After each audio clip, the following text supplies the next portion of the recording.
Comment est-ce qu'on passe de ça, vous l'avez sacré, The Voice 2015, plus belle voix de France, Lilian Renaud, à ça? J'ai plus rien. J'ai une peur immense des gens. Quand on sonne à la porte, je vais vite me cacher. Lilian Renaud, gagnant de la 4e édition de The Voice en 2015, a fait un burn-out.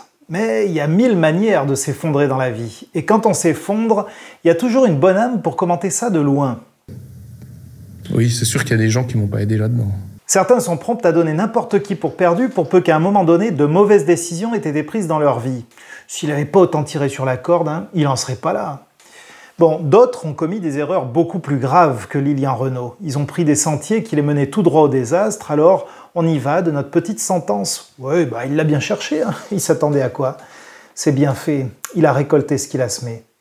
Parce que nous, on veut de la justice. Et la justice, c'est que le méchant se perde et qu'il meure. On veut de la justice jusqu'au jour où c'est toi le méchant, où c'est toi qui t'es égaré sur des sentiers mal fréquentés. Alors bien sûr, tu l'as pas fait exprès, personne n'irait s'embourber dans une vie mal fichue de son plein gré, et n'empêche que tu y es.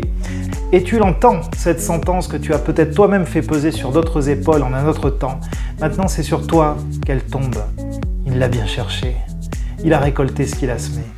Une autre voix, pourtant, se fait entendre. C'est la voix de celui qui dit « Si ton cœur te condamne, sache que moi, je suis plus grand que ton cœur. » Et c'est à toi qu'il s'adresse aujourd'hui. À toi à qui le monde appuie sur la tête pour qu'elle reste sous la ligne de flottaison.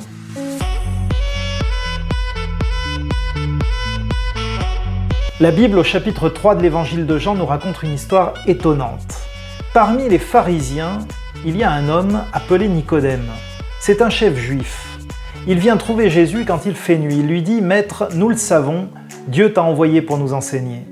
Personne ne peut faire les signes étonnants que tu fais si Dieu n'est pas avec lui. » Jésus lui répond « Je te le dis, c'est la vérité, personne ne peut voir le royaume de Dieu s'il ne naît pas de nouveau. » Nicodème dit à Jésus « Comment est-ce que quelqu'un peut naître quand il est vieux? Est-ce qu'il peut retourner dans le ventre de sa mère et naître une deuxième fois ?» Jésus répond « Je te le dis, c'est la vérité, personne ne peut entrer dans le royaume de Dieu s'il ne naît pas d'eau et d'esprit. Ceux qui sont nés d'un père et d'une mère appartiennent à la famille des humains, et ceux qui sont nés de l'Esprit Saint appartiennent à l'Esprit Saint. Ne sois pas étonné parce que je t'ai dit, vous devez naître de nouveau. Le vent souffle où il veut, et tu entends le bruit qu'il fait, mais tu ne sais pas d'où il vient, ni où il va. C'est la même chose pour tous ceux qui sont nés de l'Esprit Saint. » Alors Nicodème demande à Jésus, comment cela peut-il se faire? Jésus répond, tu es un maître connu en Israël, et tu sais pas ça? Je te le dis, c'est la vérité, nous parlons de ce que nous savons. Nous sommes témoins des choses que nous avons vues, mais vous n'acceptez pas notre témoignage. Quand je vous parle des choses de la terre, vous ne me croyez pas. Alors quand je vous parlerai des choses du ciel, comment pourrez-vous me croire? Pourtant, personne n'est monté au ciel, sauf le Fils de l'homme qui est descendu du ciel. Dans le désert, Moïse a placé le serpent de bronze en haut d'un poteau devant tous. De la même façon, le Fils de l'homme doit être placé en haut devant tous. Ainsi, tous ceux qui croient en lui auront la vie avec Dieu pour toujours. Oui, Dieu a tellement aimé le monde qu'il a donné son Fils unique. Ainsi, tous ceux qui croient en lui ne se perdront pas loin de Dieu, mais ils vivront avec lui pour toujours.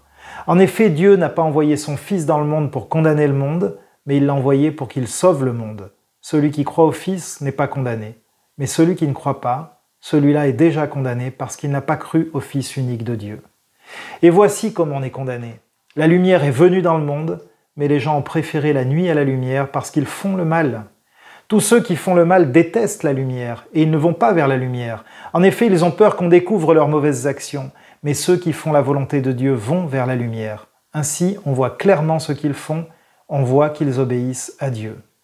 Ce texte étonnant raconte donc la rencontre de Jésus avec un certain Nicodème. Et le texte nous dit qu'il était un chef des Juifs, c'est-à-dire un membre du Sanhédrin, qui est le tribunal qui plus tard va condamner Jésus à mort.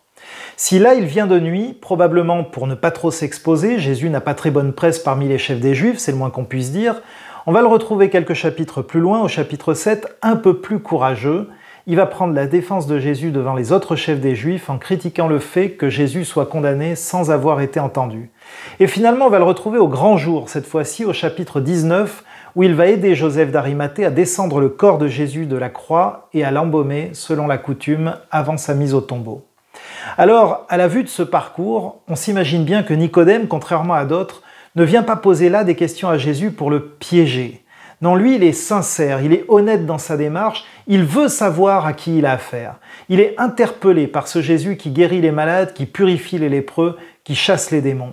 Il est interpellé parce que ce sont là les signes annoncés par les prophètes concernant le Messie qui doit venir, l'envoyé de Dieu. Il le dit à demi-mot d'ailleurs, il dit « Nous le savons, Dieu t'a envoyé pour nous enseigner. Personne ne peut faire les signes étonnants que tu fais si Dieu n'est pas avec lui. » Et on sent bien que là, il tâte un peu le terrain, quoi. Et Jésus se laisse entraîner par Nicodème sur ce terrain. Et Jésus va lui parler d'un royaume. Un royaume qui ne fonctionne pas comme les royaumes de ce monde, où les forts oppriment les faibles, où les rois écrasent leurs sujets, où on dit de celui qui est déjà à terre, il l'a bien cherché, il récolte ce qu'il a semé. Jésus lui parle du royaume de Dieu. Un royaume où les humbles sont élevés, où les orgueilleux sont abaissés, où les prostituées sont les premières à entrer, tandis que les religieux propres sur eux restent à la porte, et où le roi prend la place du serviteur pour laver les pieds de ses sujets. Nicodème est là parce qu'il a entrevu quelque chose de ce royaume, en observant Jésus remettre debout de façon spectaculaire ceux qui étaient à terre.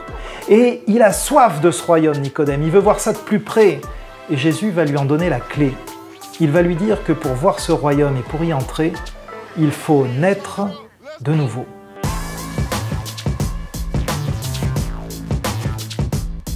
Plus exactement, le texte dit qu'il faut naître d'en haut, par opposition ou par contraste avec notre naissance terrestre qui est celle d'en bas.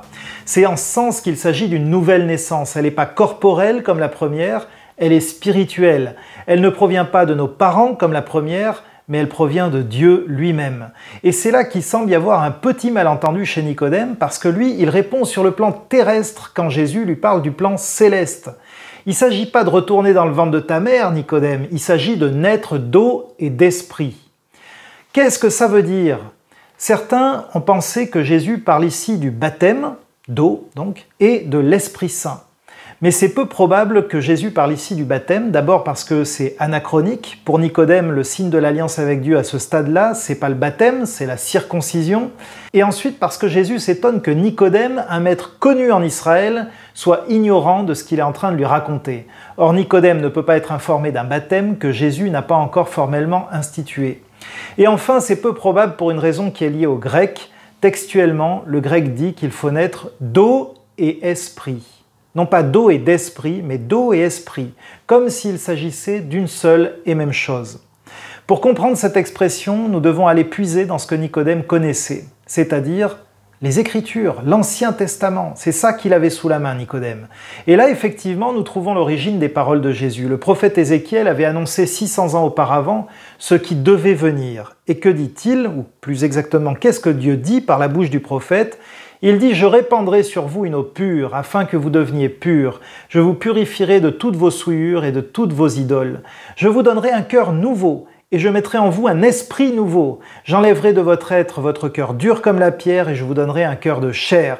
Je mettrai en vous mon propre esprit, et je ferai de vous des gens qui vivent selon mes lois, et qui obéissent à mes commandements pour les appliquer. » Et c'est de ça dont parle Jésus, c'est de l'œuvre de Dieu qui vient nous purifier et nous renouveler par son Esprit Saint. Voilà comment celui qui a les deux pieds dans la boue, celui à qui on appuie sur la tête pour qu'il se noie, peut entrevoir le royaume de Dieu et même y entrer. Alors Nicodème pose évidemment une deuxième question. Comment est-ce qu'on fait ?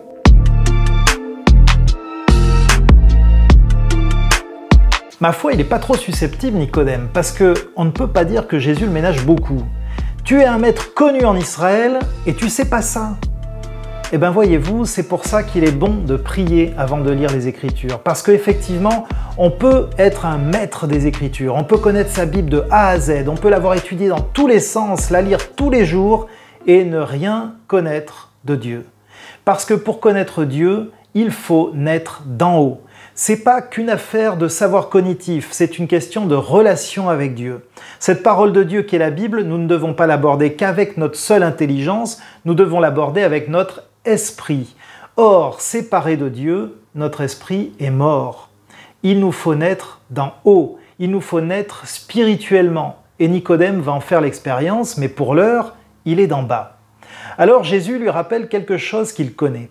il lui parle d'une histoire de l'Ancien Testament, une histoire un peu obscure, là où Moïse place un serpent de bronze en haut d'un poteau à un moment où le peuple est abattu par un fléau. Précisément, le peuple est attaqué par des serpents qui mordent les gens et qui les font mourir. Dieu demande à Moïse donc de mettre ce serpent de bronze en haut d'un poteau et il lui dit « Quiconque aura été mordu et le regardera conservera la vie ». Et là, Jésus explique en fait à Nicodème que le Messie, l'envoyé de Dieu, va lui aussi être placé en haut d'un poteau à la vue de tous. Jésus va effectivement être crucifié en haut d'une colline. Et effectivement, tous ceux qui tournent leur regard vers lui, c'est-à-dire tous ceux qui placent leur confiance en Jésus, bien qu'ayant été mordus, laminés par la vie et les mauvais choix qu'ils ont faits, ce que la Bible appelle le péché, tous ceux qui tournent leur regard vers Jésus-Christ ne se perdent pas, mais entrent dans la vie avec lui. Une vie abondante, lumineuse, éternelle.